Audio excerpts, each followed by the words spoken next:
രാമ രാമ ഹരേ ഹരേ ഹരേ കൃഷ്ണ കൃഷ്ണ കൃഷ്ണ ഹരേ ഹരേ.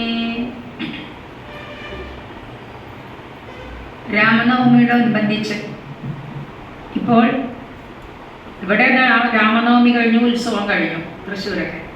മറ്റുള്ള ഇടങ്ങളിൽ നോർത്തിലൊക്കെ ഉത്സവം നടന്നുകൊണ്ടിരിക്കുകയാണ്. നമുക്ക് രാമകഥ എല്ലാവർക്കും അറിയാം. അധ്യാത്മരാമായണത്തിൽ കൂടെയും വാൽമീകി രാമായണത്തിലൂടെയും രാമകഥ എല്ലാവർക്കും അറിയാം.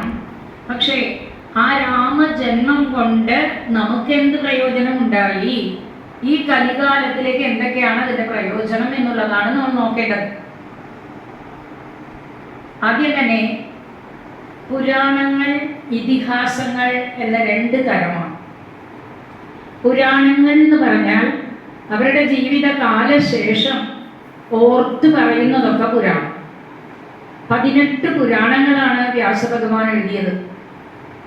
ആ 18 പുരാണങ്ങളിൽ 6 സത്വഗുണ സമ്പന്നമാണ്, 6 രജോ ഗുണ സമ്പന്നം, 6 തമോ ഗുണ സമ്പന്നം. അങ്ങനെ 3 തിരിച്ചു, സത്വരജസ് തമസ്സായിട്ട് തിരിച്ചു.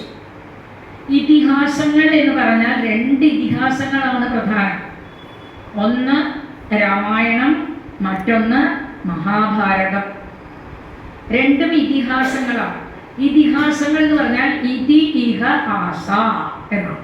ഇങ്ങനെ ഇവിടെ ഒന്ന് സംഭവിച്ചിട്ടുണ്ട്, ഇങ്ങനെ ഇവിടെ ഒന്ന് നടന്നിട്ടുണ്ട് എന്ന് പറയാണ്. എപ്പം പറയുന്നു? അവരുടെ കാലഘട്ടത്തിൽ തന്നെ അവരെ വെച്ചുകൊണ്ട് തന്നെ എഴുതുന്നു.